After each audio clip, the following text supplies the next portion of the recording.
I look back and I think about my mistakes a lot. But at the same token, I wouldn't change any of those significant detours because they shaped who I am now and they shaped my appreciation for what I have. Your path is your path. A lot of it was beyond our control. And those mistakes and detours, I think the key is to learn from them and try and not make those mistakes again and get better. So I don't know. I feel pretty blessed. What advice would you give, I guess, somebody that maybe is wanting to make that transition from being an employed physician to going into private practice? Yeah, I mean, you have to make sure a couple things. If you're going to do what I did and start it from scratch, you have to have capital, money, right, somewhere, and you have to have a business plan, and you have to have an idea that the market that you're going to go into will support it.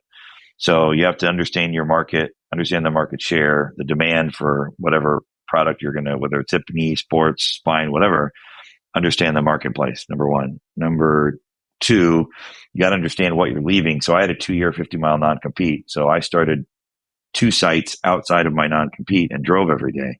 So I got up at 4 a.m, get in the car with my team, and the whole team committed to this. And we drove every day an hour and a half back to my hometown of Terre Haute on the Indiana-Illinois border with a hospital that's been a great partner, Union Health.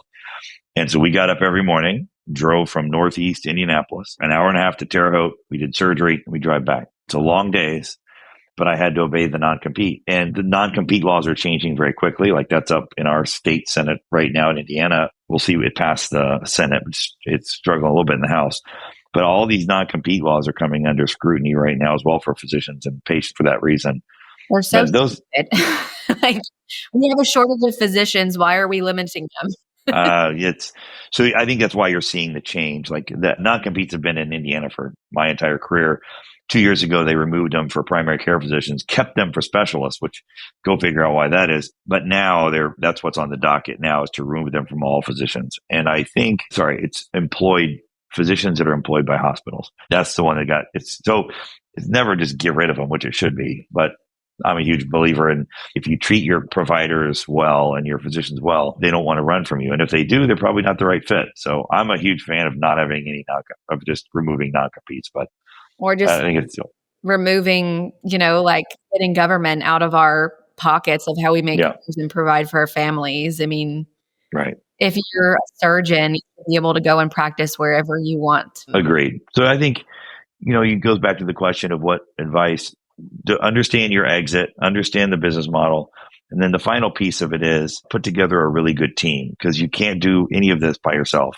And you have to have really good people around you who you trust. Trust is a big issue because we've grown so fast. We've also encountered some sharks, as you can imagine, right? People who you think you trust and you want to trust, and it turns out they don't have your best interests at all. You have to watch out for fraud. You have to watch out for all these things. And so you realize that many of the people out there, even in healthcare, there's money to be made, and they don't necessarily have your same values and your same belief structure where they put the patient first. And so you've got to make sure you surround your people with like-minded people culturally. And I think that's really, really important. Those 3 things I think are the biggest. Thanks for tuning in to the Healthy Careers Podcast.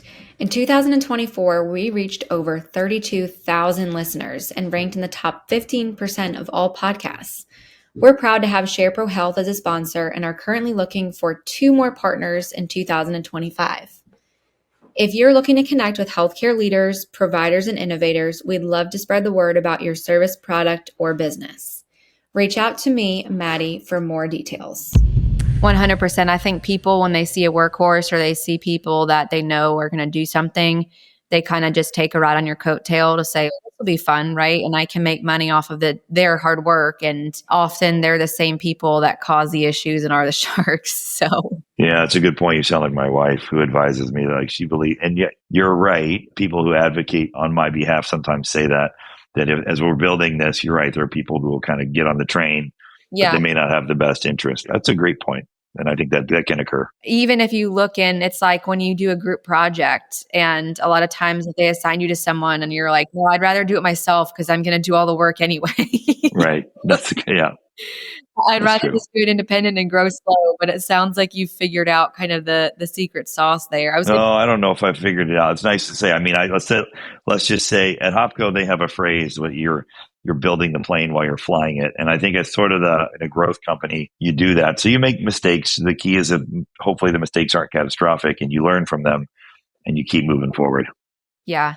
I think it's really admirable, though, that you made that change because, like you said, it wasn't just you feeling like undervalued or underpaid, but you saw that the team around you that had supported you for the sake of the patient care, you made that jump because you knew otherwise you would lose all of that. And Yep. I think as a doctor and a surgeon, you have to think about, how do I say this? So when I made the jump to start my own business, I was working in corporate and it was the same thing. We were going through layoffs and layoff and layoff. Well, I hire people to move from their current job to a new one under the premise that it's going to be better. So if they're hired and then 3 months later fired, now they have to find a new job. And I know that they've got Susie and Johnny to feed at home.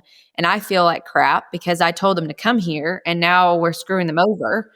So it's the same concept of like, I knew my reputation as a recruiter was far more important long term than the benefit of having the stability of working in this company and making X amount of money while sacrificing my reputation with the people that I'm supposed to be helping, not Right. just treating as transactions.